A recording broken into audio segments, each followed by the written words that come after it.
sekarang kita mulai ke poin inti sekalinya. Baik, Ananda ya. Nah, ini ada aktivitas posisi badan. Sebelum Bapak menjelaskan, ini Bapak ingin menyampaikan, kadang kita suka mendengar katanya belajar berenang itu berbatas usia, Ananda. Kalau kita sudah dewasa, belum bisa berenang, apalagi sudah tua, ya tidak bisa berenang, maka kita tidak akan bisa berenang. Dan itu pernyataan yang keliru, pernyataan yang salah. Kenapa Bapak beranikan menjawab seperti ini? Karena beberapa kawan Bapak yang dia pernah melatih orang tua, kalau Bapak melatihnya anak-anak ya, mereka bisa membuat orang yang di usia 35 bahkan sampai 50 tahun dari nol berenang. Apalagi Ananda masih muda, masih semangat, itu pasti insya Allah Ananda pasti bisa berenang asal berani untuk berlatih. Baik, apa yang dimaksud dengan posisi badan Ananda? Nah, Pak, saya jangankan berenang Pak, nyelam ke air pun saya takut. Misalkan seperti itu. Pak, saya pernah lo tenggelam di kolam yang dangkal Pak, di kolam yang hanya setinggi perut, dan saya tenggelam, untung ada yang menyelamatkan. Saya memang tidak akan bisa berenang. Maka Bapak jawab nih, kalaupun terjadi seperti itu Ananda, maka jawabannya itu bukan alasan Ananda tidak bisa berenang. Ananda cukup mengikuti arahan dari Bapak ke depan, insya Allah perhatikan dengan sungguh-sungguh dan Ananda praktekkan sedikit demi sedikit tahapannya. Yang pertama, silakan Ananda nyebur ke kolam. Nyebur, beranikan untuk menenggelamkan muka. Dari pengalaman Bapak, 3 detik saja targetnya itu memang susah bagi sebagian orang. Menenggelamkan muka, baru 1 detik udah diangkat lagi Ananda, dan itu wajar karena manusia ini adalah makhluk yang hidup di darat Ananda. Kita bertahun-tahun hidup di darat, tiba-tiba kita harus beradaptasi hidup di air. Beradaptasi melakukan aktivitas di air. Itu wajar kalau di awal Ananda tidak bisa melakukan, walaupun 3 detik, walaupun 2 detik. Itu wajar.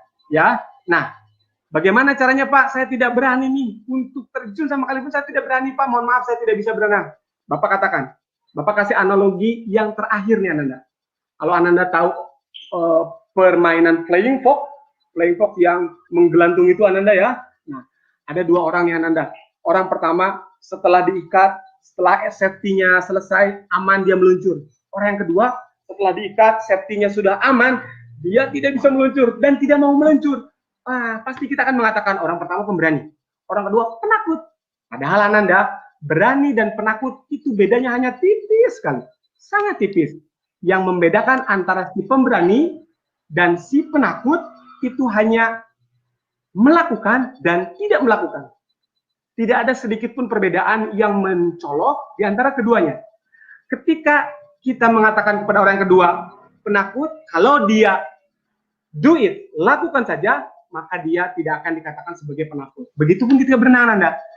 Ananda ketika takut, tinggal lakukan saja, turun. Tentu ada pengawasan dari orang lain yang ada di atas, dan tentu di tempat yang kolam yang tidak dalam terlebih dahulu. Oke, kita lanjutkan Ananda. Ini yang pertama, Ananda setelah turun ya, Ananda cukup berpegangan kuat di pinggir kolam, lalu ditenggelamkan mukanya.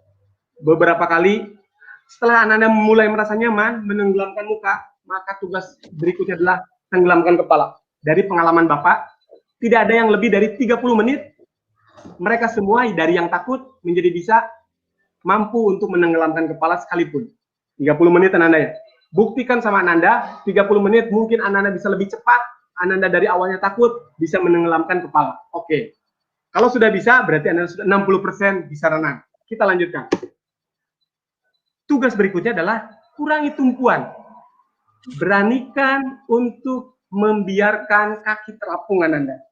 Biarkan kaki terapung seperti pada gambar dan tetap berpegangan. Karena kita sudah berani untuk menenggelamkan kepala, maka akan terjadi posisi seperti pada gambar. Targetnya adalah bertahan dalam posisi terapung 15 detik. Kalau Ananda sudah bisa 15 detik bertahan, terapung, memegang, maka Ananda sudah 70% bisa renang. Oke. Hanya sepertinya sudah 70%. Sisanya sedikit lagi Ananda. Baik ya, Bapak lanjutkan. Masih dalam posisi badan Ananda. Nah, hal berikutnya setelah Ananda mampu melakukan yang tadi, maka tugas berikutnya adalah coba lepaskan. Biarkan badan terlepas, dan tentunya harus ada pengawasan dari orang yang lebih dewasa dan di tempat yang dangkal. Berani lepaskan. Setelah itu, maka tugas Ananda adalah melihat dasar kolam. Pastikan Ananda menyeimbangkan badan agar Ananda merasa nyaman. Sehingga kacamata adalah hal yang paling utama sebelum belajar berenang.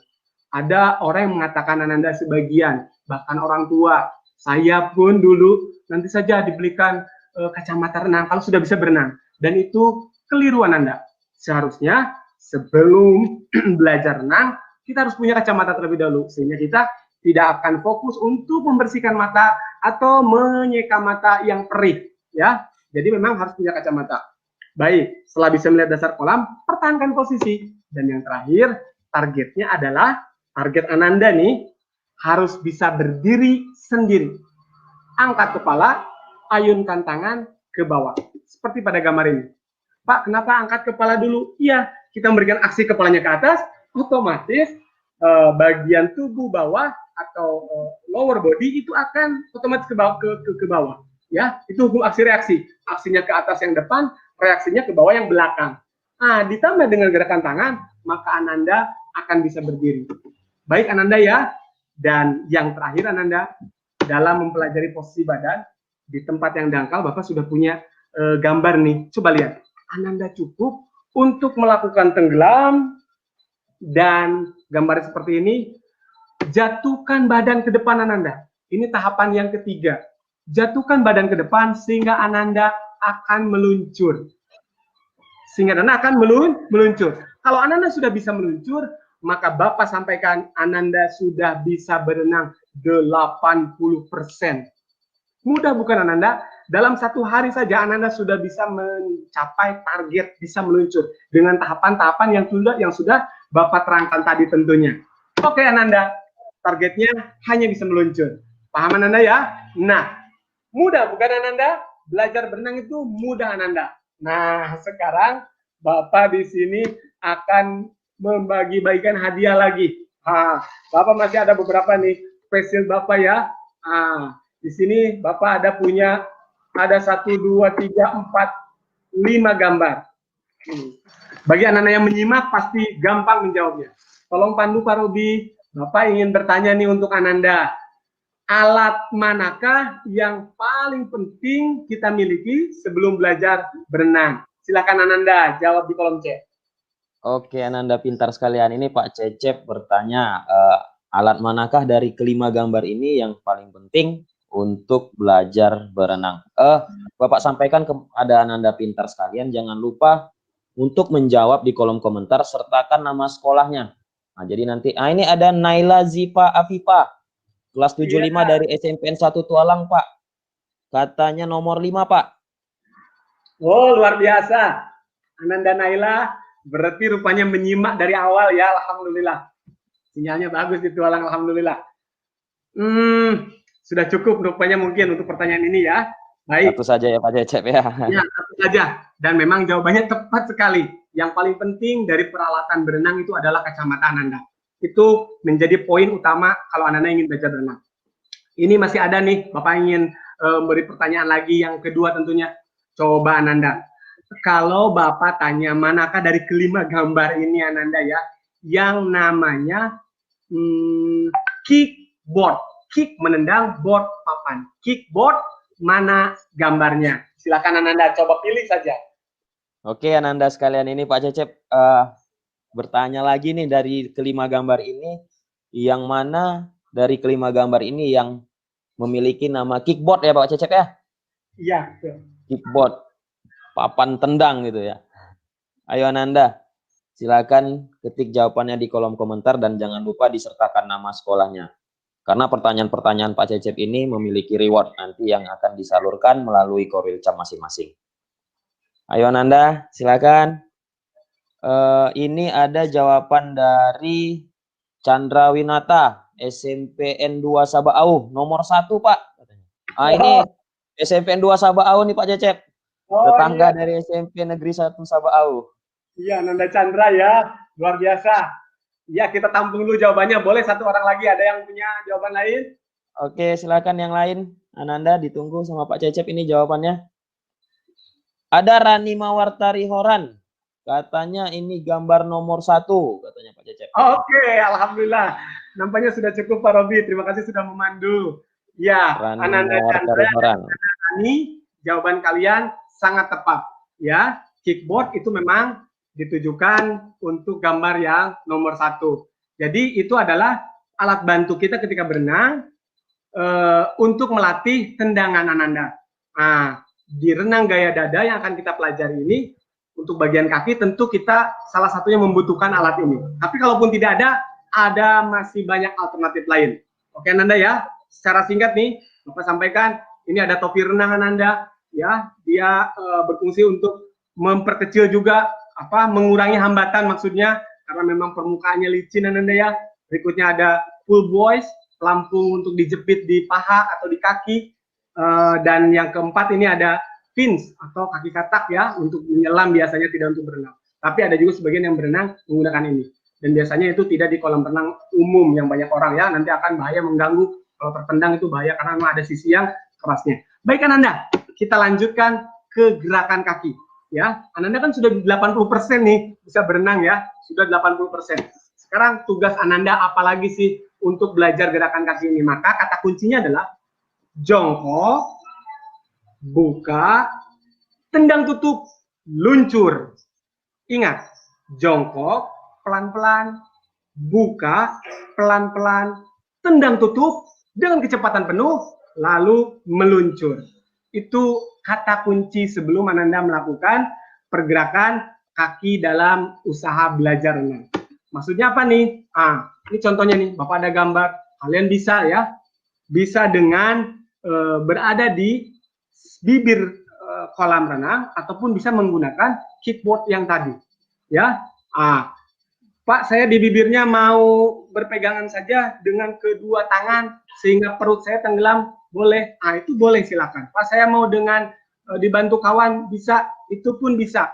Tapi lebih efektif Ananda di bibir kolam saja sehingga Ananda bisa melihat ke belakang, ya, gerakannya sudah tepat atau belum. Ya, seperti itu. Dan bisa merasakan lebih fokus ke kaki. Oke. Nah, jongkok maksudnya apa? Tadi Bapak bilang pelan-pelan. Karena kita harus ingat, hukum aksi reaksi lagi Ananda. Kembali lagi ke 3 hal yang penting. Kalau kita melakukan gerakan jongkok dengan keras, tentu akan ada momentum ke depan. Ada momentum ke depan, artinya memberikan juga gaya, nanti pasti reaksinya ke belakang. Kalaupun kita sedang ada momentum yang lebih besar ke depan, setidaknya itu akan mengerem Ananda. Itu akan merugikan kita, ya kan? Dan paha itu bisa menjadi hambatan karena permukaannya jadi luas, ya. Jadi gerakannya jangan cepat Ananda. Jongkoknya pelan-pelan, buka pelan-pelan, lalu ditendang. Ya, setelah ditendang, maka tugas yang berikutnya adalah langsung dirapatkan kakinya sehingga bisa meluncur Ananda.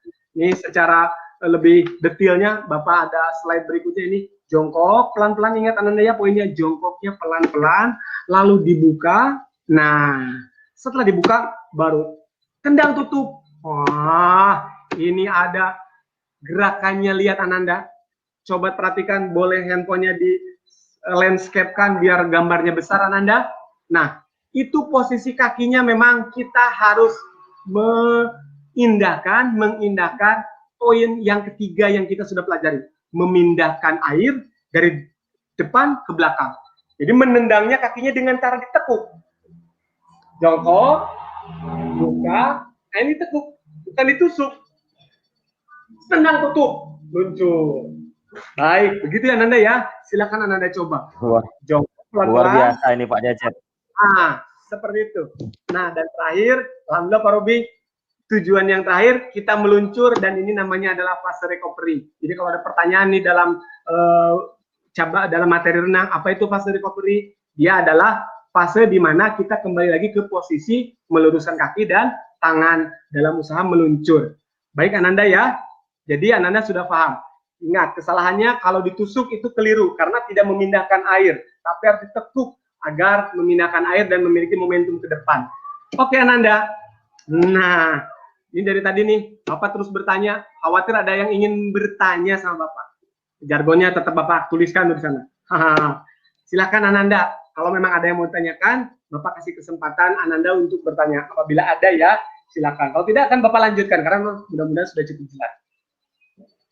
Oke, Ananda pintar sekalian. Ini Pak Cecep mengizinkan Ananda pintar sekalian untuk bertanya apa yang sudah dilalui di slide-slide sebelumnya. Silakan Ananda, jika ingin bertanya di kolom komentar, silakan ketik pertanyaannya secara sopan di kolom komentar.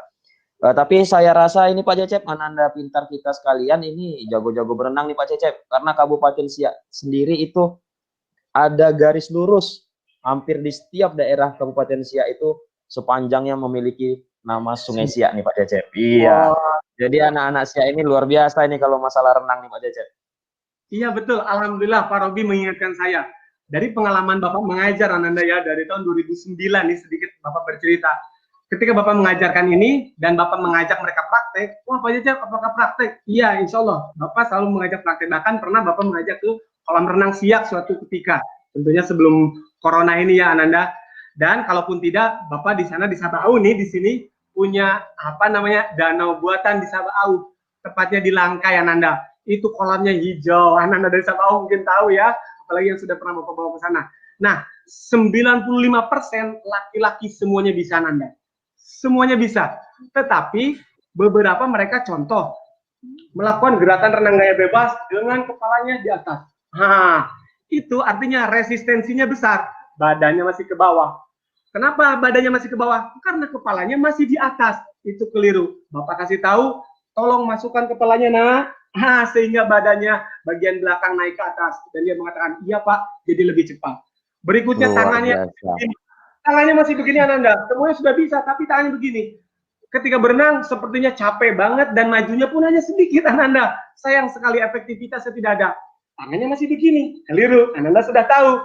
Tangannya harus rapat. Saya sampaikan, tangan rapatkan. Nah, cukup memindahkan dari depan, tarik ke belakang, lakukan berenang, gaya bebas. Allah tangan ini jangan jadi hambatan. Tangan kanan yang dipindahkan ke depan, jangan menyentuh air karena akan menjadi hambatan. Disampaikan dan airnya lebih efektif. Oke Ananda, ya jadi memang Ananda sekarang ilmunya sudah sama dengan Bapak, tidak ada yang membedakan sedikit pun ilmu Ananda dan Bapak sekarang. Tinggal mau belajar berenang. Insya Allah setelah pandemi berlalu Ananda pun punya keahlian baru setelah berlatih, mudah-mudahan tidak dalam waktu lama. Bapak lanjutkan Ananda. Dan yang berikutnya adalah gerakan tangan. Ini bisa cepat karena memang Ananda sudah mulai banyak pahamnya. Nah, gerakan tangan ketika Ananda sudah bisa meluncur nih Ananda ya, lalu gerakanlah dengan hal yang ketiga, memindahkan air. Bukan hanya menggerakkan tangan, tapi harus memindahkan. Nah, berusaha untuk memindahkan, lihat tangannya ditutup dan digerakkan ke belakang. Ya, gerakannya seperti ini Ananda, ada resultan ke bawahnya. Bukan hanya ke belakang saja. Kalau Ananda melakukan ke belakang saja, maka reaksinya akan ke depan saja. Badan tidak ke atas, sementara kita butuh untuk bernafas. Jadi ada arah ke bawahnya, seperti pada gambar sudut kiri bawah Ananda. Ya, nah lebih tepatnya lagi Ananda, seperti ini. Sehingga badan ke atas. Kalau melakukan gerakannya seperti pada gambar ini, boleh Ananda nanti dilihat ketika mau berenang ya kan. Ini file video pembelajarannya boleh Ananda download. Nanti dilihat di pause, lihat oh seperti itu lakukan. Ikuti ya kan, nanti Ananda insya Allah akan bisa berenang. Nah, setelah itu baru diluruskan lagi dengan cara menusuk. Lihat Ananda ya, posisi tangannya menusuk lagi. Oke. Dan yang berikutnya, ini Bapak lanjutkan, adalah aktivitas mengambil nafas. Dan Bapak sampaikan ketika Ananda sudah bisa sampai melakukan gerakan tangan, sudah paham, ya kan, masukkan, angkat kepalanya, masukkan lagi ya kan, angkat badannya, masukkan lagi, maka tugas yang terakhir adalah mengambil nafas Ananda. Pelajaran ini, usaha belajar ini adalah usaha yang paling lama bisa dikuasai. Pak, masa iya sih? Nafas kan gampang. Tidak Ananda, ini dari pengalaman Bapak mengajar, memiliki keahlian bernafas, mengambil nafas dengan cara yang benar, itu bisa sampai beberapa jam, bisa sampai beberapa kali. Oke, caranya bagaimana? Ini dia Ananda. Hembus melalui hidung, ambil nafas melalui mulut. Jadi menghembusnya di dalam air, mengambil nafasnya di atas permukaan air. Walaupun memang ada cara yang kedua, Ananda. Cara yang kedua adalah menahan nafas, dan ketika timbul, Ananda melakukan dua kegiatan. Pertama, mengeluarkan nafas dulu, lalu menghirup udara. Dalam waktu yang singkat, Ananda melakukan dua aktivitas, sehingga tidak akan efektif. Udara yang diambil tentu akan lebih sedikit. Daripada ketika Ananda sudah menghabiskan udara di dalam air, ketika Ananda muncul ke permukaan, tugasnya hanya satu, tinggal mengambil nafas. Nah, bagaimana cara melatihnya? Kok Bapak bilang susah, kok Bapak bilang lama? Nah, Bapak bilang lama iya, susah tidak. Ananda silakan coba berlatih, targetnya adalah bisa mengambil nafas minimal 2 kali. Dengan cara seperti ini, Ananda. Ini analogikan, ini air ya, permukaan air Ananda ya. Jadi Ananda berdiri saja atau berada di tempat yang dangkal, maka tenggelamkan, hembus udara melalui hidung.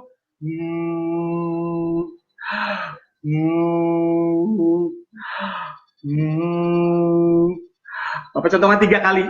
Dengan kecepatan itu Ananda ya, karena memang kita di atas permukaan air tidak lama, sekitar 1-2 detik Ananda. Lakukan itu, coba Ananda buktikan, lakukan sampai 25 kali saja Ananda. Kalau sudah bisa, berarti Ananda insya Allah sudah bisa berenang. Kalau sudah bisa, Pak saya tidak bisa-bisa, Bapak kan sudah katakan, ini memang lama latihannya Ananda. Kadang orang yang sudah melakukan, tidak mau tenggelam lagi. Itu di awal memang 3 kali pun susah. Silakan Anda nanti latih, cukup Bapak kasih target paling lama 2 hari Ananda, atau 2 jam.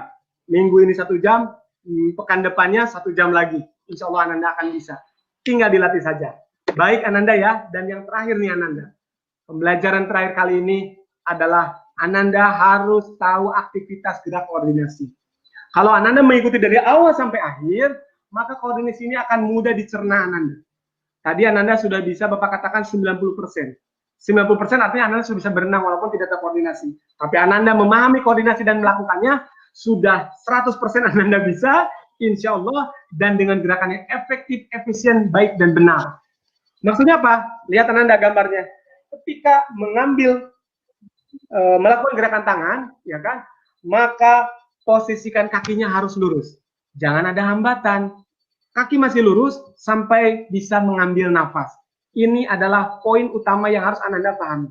Dan berikutnya, ketika Ananda mulai menusukkan, mau meluruskan lagi tangannya, gerakan kaki untuk melakukan jongkok dengan perlahan, ya kan, seperti pada gambar, dan lakukan tendangan ketika tangan mulai diluruskan. Sehingga Anda akan mendapatkan momentum ke depan dan posisi badannya sudah dalam keadaan lurus dengan permukaan air dan meluncur. Jadi itu saja Ananda ya, yang harus Ananda pahami dalam koordinasi. Bapak sampaikan ketika gerakan tangan, pastikan kakinya masih lurus. Ketika kita mau melakukan gerakan kaki, ketika kita mau melakukan tendangan, pastikan tangannya kita sudah lurus. Paham ya Ananda ya? Dan ini adalah fase recovery yang sudah tadi Bapak sampaikan. Slide terakhir Ananda. Nah, ini coba nih, rasanya masih ada nih kacamata Bapak nih. Bapak tanya nih, ada yang tahu tidak? Di mana coba ini? Ada yang pernah tidak kolam renang mana? Ananda Bapak tahu tidak di mana ini? Silakan Pak Robi. Oke, Ananda pintar sekalian. Ini Pak Cecep memberikan gambar nih dan bertanya kepada Ananda pintar sekalian, ada yang tahu ini lokasinya di mana? Pak Cecep, itu tadi nunjukin kacamata Bapak masih ada, ini gunanya untuk apa ya Pak Cecep? Atau yang terakhir ini kuisnya mau dikasih reward kacamata renang gitu Pak Cecep? Bukan facial lagi gitu? Boleh lah, tapi nanti Bapak pilih ya. Bapak pilih nanti Bapak lihat. Berapa kalau gitu saya yang menjawab nih Pak Cecep, kalau hadiahnya kacamata renang. Biar kesempatan untuk Ananda saja ya, Pak Robi. Terima kasih. Ada yang tahu tidak di mana nih? Oke, ayo Ananda pintar sekalian. Ini ada yang tahu nih. Ini ada yang menjawab nih Pak Cecep, katanya waterbomb katanya. Tapi waterbomb mana nih Pak Cecep? Di mana Ananda? Ada yang tahu tidak? Iya, Koironisa katanya waterbomb Labersa Pak katanya. Oke, ada jawaban yang lain, kita tampung dulu ya. Oke, kita tampung nih lagi Pak Cecep. Ayo Ananda pintar sekalian. Nah, ini rasa Bapak Ananda yang pernah kemari, sering kemari, ini pasti masih ingat nih. Di mana letak posisi ini. Ini kebanggaan dari masyarakat Siak nih Pak Cecep ya. Betul sekali, betul sekali. Tempat hiburan dari masyarakat Siak ini, kebanggaannya nih. Saya pribadi di sini sudah mencoba 2 kali nih Pak Cecep.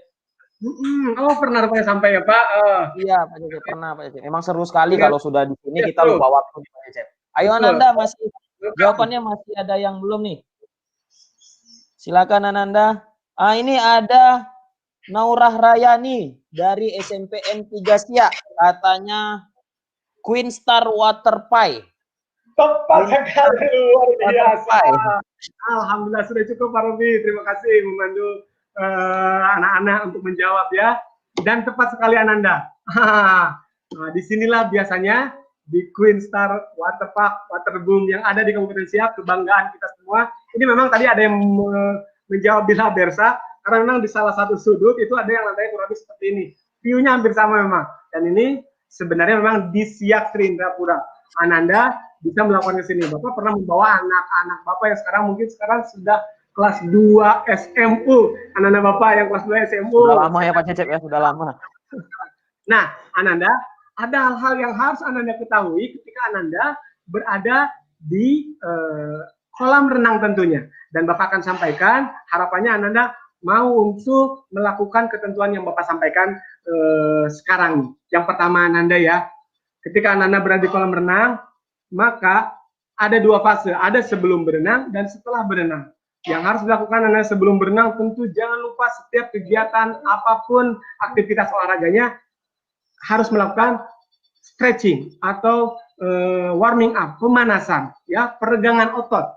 Nah, jadi hal yang pertama Anda sebelum berenang itu harus meregangkan otot terlebih dahulu.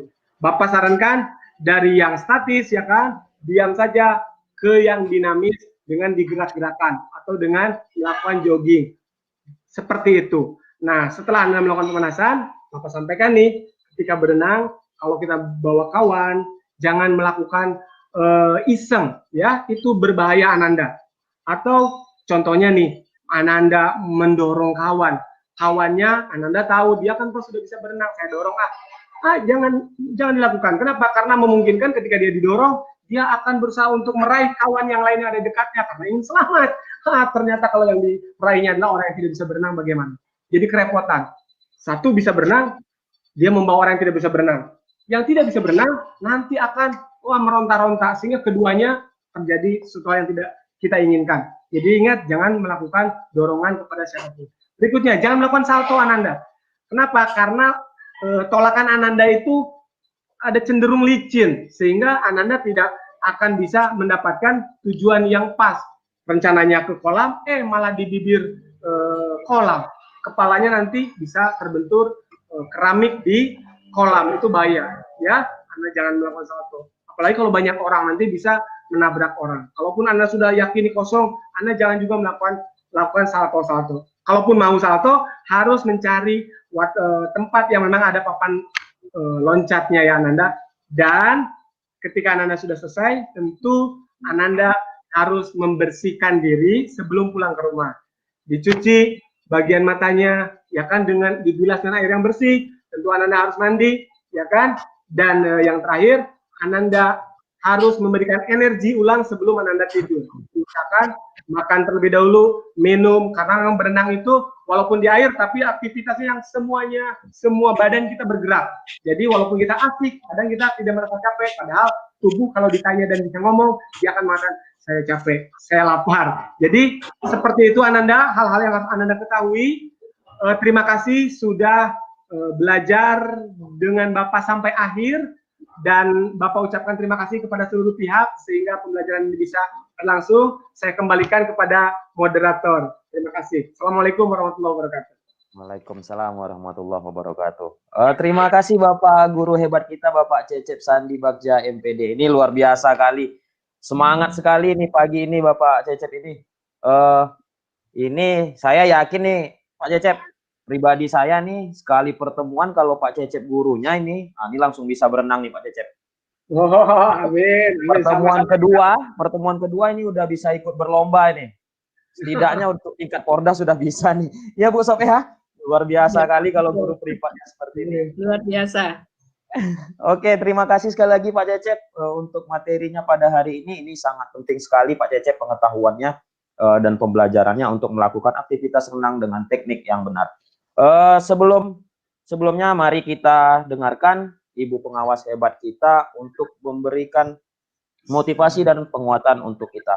Kepada Ibu pengawas hebat kita, Ibu pengawas dari Dinas Pendidikan dan Kebudayaan Kabupaten Siak, Ibu Sofnarti Sofian SPD, dipersilahkan. Oke, terima kasih Pak Robi. Assalamualaikum warahmatullahi wabarakatuh. Selamat pagi, salam sehat, dan salam olahraga. Bunda ingatkan pada Ananda semua, kalau kita pemula diharapkan harus didampingi oleh orang yang lebih paham tentang renang atau orang yang lebih tua atau orang dewasa. Dan di kolam renang, jangan bermain-main, jangan bergurau, karena akan mengakibatkan hal-hal yang tidak kita inginkan. Terima kasih atas perhatiannya. Salam sehat, salam olahraga. Wassalamualaikum warahmatullahi wabarakatuh. Kembali ke Pak Robi. Terima kasih Bunda. Jaya, jaya, jaya. Oke, sekali lagi Bapak ingatkan kepada Ananda sekalian. Nah, itu ingat pesan Bunda, Ibu pengawas hebat kita, kemudian pesan Pak Cecep untuk tidak bermain-main di kolam berenang dan selalu dalam pengawasan orang dewasa atau orang yang lebih paham di kolam berenang. Cukup sekian materi kita pada hari ini. Bapak harap Ananda pintar sekalian bisa dapat menyerapnya dan melaksanakannya di kehidupan sehari-hari. Bapak sebagai moderator undur diri. Apabila ada kesalahan, Bapak mohon maaf. Billahi taufik walhidayah. Assalamualaikum warahmatullahi wabarakatuh. Salam olahraga. Selanjutnya Bapak serahkan kepada Bapak host hebat kita, Bapak Rehat MPD. Terima kasih Bapak Rehat. Terima kasih Pak Robi. Oh, luar biasa sekali kan Ananda pelajaran kita hari ini. Kita udah belajar renang tadi sama Pak Cecep dan diberikan motivasi oleh Ibu pengawas kita dan dipandu oleh Pak Robi yang sangat luar biasa sekali. Bapak berharap dengan adanya pelajaran ini jiwa dan semangat muda siswa sekalian kembali semangat, kembali untuk beraktivitas, karena walaupun kita berada dalam masa pandemi, jangan lupa untuk tetap olahraga. Ingat, olahraga itu penting, apalagi olahraga yang menyangkut air, karena sangat luar biasa asik dan menariknya. Oke, Bapak dari kru yang bertugas mengucapkan mohon maaf atas segala kekurangan. Wabillahi taufiq wal hidayah. Assalamualaikum warahmatullahi wabarakatuh. Waalaikumsalam warahmatullahi wabarakatuh.